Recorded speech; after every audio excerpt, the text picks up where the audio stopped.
having this in already inflated price areas like Toronto and Vancouver puts the system at a lot more risk.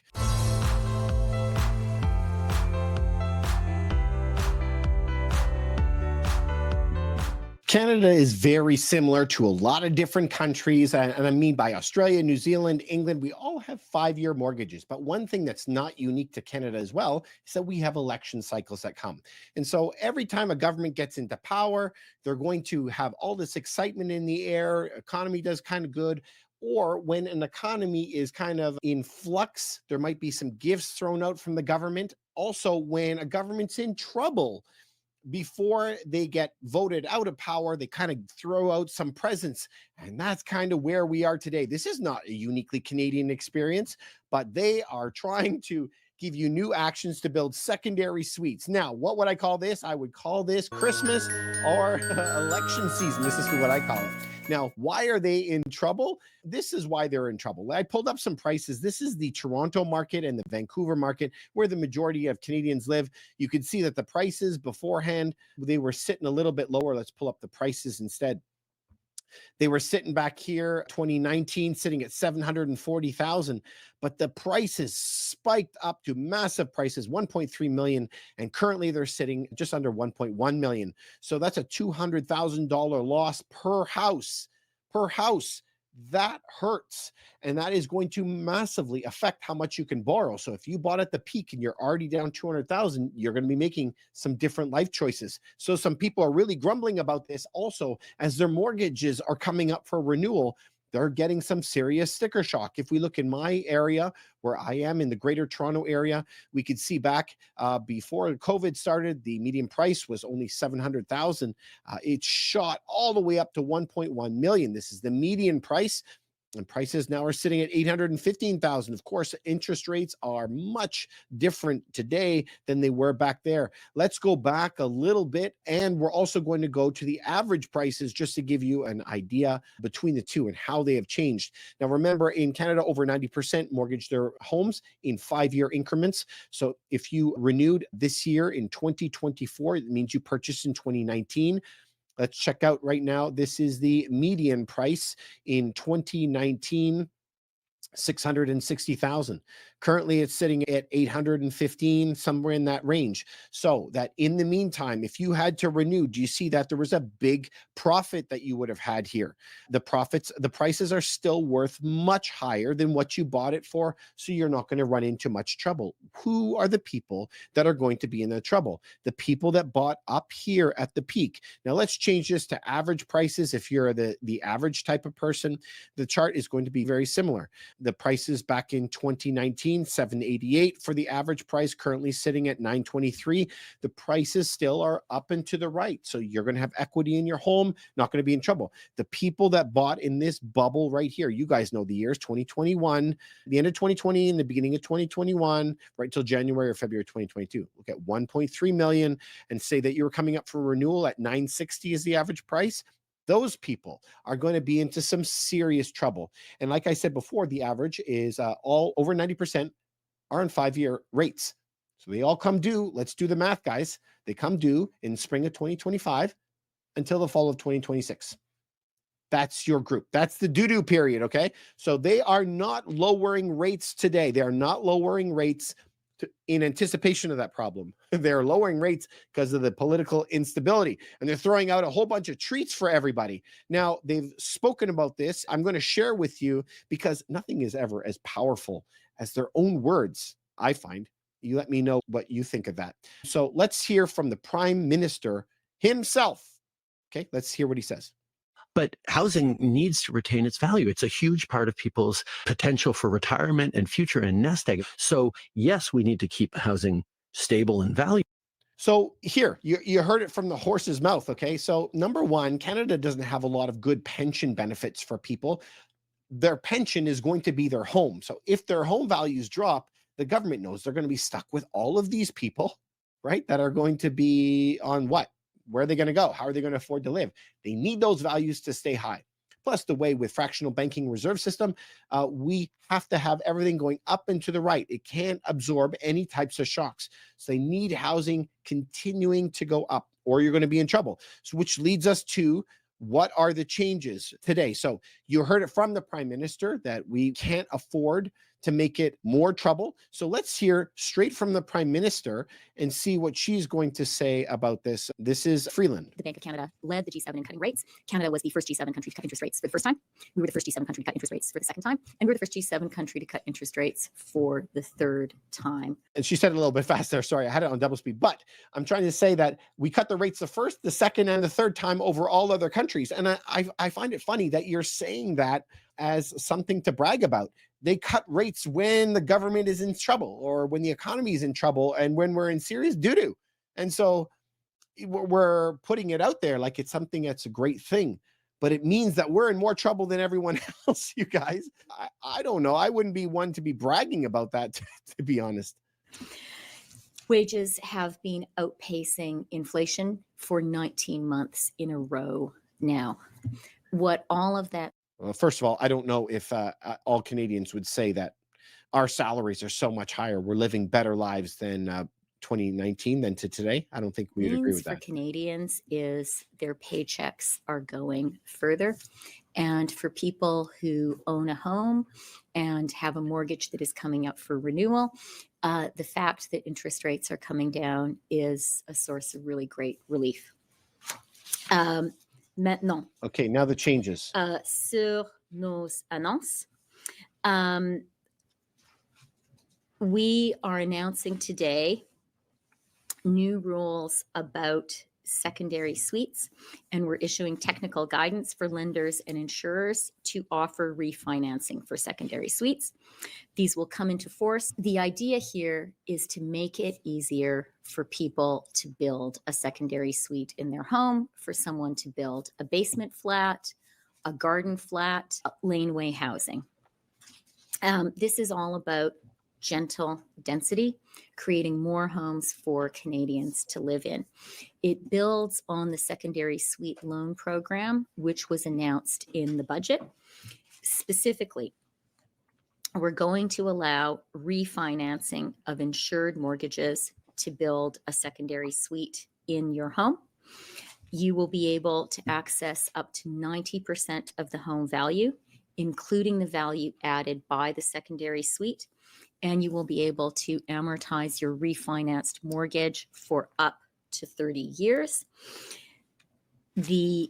Those are the big two changes that you have to pay attention to. And this is raining manna from heaven, okay? This is going to be a big difference. So if you could imagine this, before over $1 million, you automatically had to have 20% down, uninsured mortgage. It's on you. It's not on the CMHC or whoever is giving you your insurance on your product. So uninsured mortgages over $1 million. Now the government is going to be putting it on their backs. Mortgages up to $2 million.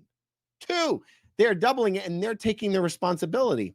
Woo! This is big news, okay? So if now you can have a $2 million property, let's go back, we had to have 20% down, we'd have to have 400,000 down. Now you can get access 90%.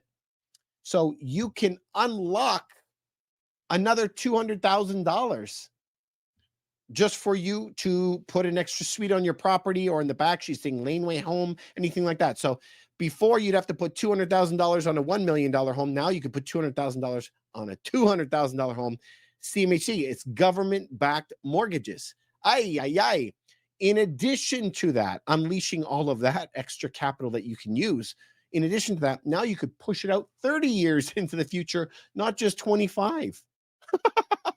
So each one of those actions, freeing up the extra $200,000, like it's going to cost you less now.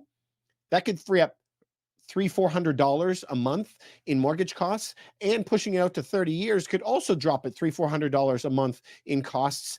Overall, this could drop your payments huge. So if you have some big ambitions, you could really make this work for you.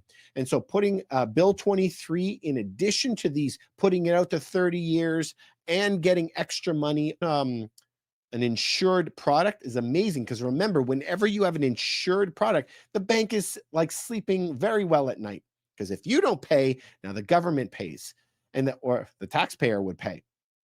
They love it. So they give you a lower rate when you have an insured product. That makes sense, right? If I have an insured product, I'm going to get a lower rate. So that is amazing, man. I'm super stoked by that. Let's take a look then. If you go to the government website right here, they're announcing those new actions. So they want to make it easier for homeowners to build secondary suites in their homes. So remember, this is a fantastic thing. These are the big bullet points. Access financing up to 90% of the home value. Fantastic. Unbelievable. Now, it says you can have it 30 years. Absolutely incredible. The increase the mortgage up to $2 million. Absolutely incredible. Now, but I have to put a caveat to that. Is it incredible? It's incredible for people like me that are trying to build something to help people and get more housing out there and so forth. We have a program I'll show you in a second. You can make $200,000 in 180 days. It is fantastic for people who are trying to build. But it comes with a caveat, because people who are going to be irresponsible with this money and go and just expand their lifestyle without being able to afford it, without being able to pay for it. Again, you do have to qualify for it. But we are putting more at risk on the market. We are, in a way, pouring gasoline on the fire, right? Because this whole debt bubble is growing bigger and bigger. And who is it on the back of? Like we said, it's backed up, insured by the government. So who do I think this is good for? I think it's good for somebody like me. But is it good for the industry as a whole? Is it good for taxpayers as a whole? Probably not, to be honest with you. Probably not. It would be very, very good. Let's say that I was going out into the prairies and I was going to build an 8-plex or something like that on a property. I could see a lot of value there. Having this in already inflated price areas like Toronto and Vancouver puts the system at a lot more risk. And what do I mean by the system? It's putting it on the government. And so in a way, it's not good. So it really depends how you see it. I would love to know what you think. Please leave a comment down below and let me know what you think. So if we go back to what it says, I think that is really good. I did find it a little bit punitive. I find the Prime Minister, they're talking about taxing vacant land. And so tax, remember, is a punishment. And the federal government is seeking the feedback on implementing vacant land taxes. By taxing vacant lands, meaning much higher amounts than what they're paying today, landowners would be incentivized to maximize the potential of their land and build homes. If you want to build homes, they will be throwing money at you, up to $2 million on your property, 90% insured product by the government. If you don't want to build homes, punishment, much higher taxes. They are going to get your money from you one way or another. And this is what I say, you can never fight the government. You just have to go with the flow. This is why the governments have tax codes. And this is why I always say, go read those books by Tom Wheelwright, Tax-Free Wealth. The government has tax codes, and all of it are the incentives that you get to do what the government wants, and all of the punishments, the taxes of what you have to pay if you don't do what they want. Like we always say, go with the flow, right? There's tides that come in and out, and you just have to go with it. These rules are clearly telling you what they want you to do. And right now, in places like Toronto and Vancouver, where they're not building a lot of properties, it's not as bad as outside of those two main urban centers. But in the urban centers, they're not working. And imagine having 800,000 people without jobs who are not working. The government is also looking at that and wanting these guys to work. So what could they do? They're incentivizing all the private to start hiring these people to get them working as well and get that economy going. This is the season that we are in. So I'm not really surprised by it. I did tell you guys that there is something I could show you. One of the companies, what we're doing right now, sellhigher.ca. You can go to my website here. You can make $200,000 in 180 days guaranteed. This strategy, what we're doing, Bill 23 is allowing 3, 4, or 5 different units to be built on a property. Right now, as a right, we don't have to ask permission from the city to do that, right? They have to let us build more than one unit. Of course, they have to approve the plans, but this is what we're doing. So how we're doing that is if you have a property worth $1 million, we are paying 15 to 20% over that value if it suits the Bill 23, and we could build enough units on that property. It doesn't fit all properties, but it fits a lot of properties. And so you can go to this website there. We pay 15 to 20% over the property value of what your property is. It has to be in a city where we can rent out these units. And just scroll down the page. It's absolutely free. There's no obligation. We are building these modular units and building small, medium density apartment buildings, 4 units, 6 units, 8 units, something like that, even rows of townhouses. You can go watch these videos on YouTube and check them out. If you like it, we have an explainer video of what is happening on there. And we can also go right down here to this calendar, and you could book a time to speak with somebody at our company. Hopefully it'll be me. Anyway, you guys, there is some massive incentives going on right now. You can make some serious money in this type of environment. So I wish you the very best. Make some smart decisions in the next couple of years. This is what I always say. The next couple of years is going to dictate the next couple of decades of your life. I wish you the very best, and we'll talk to you soon.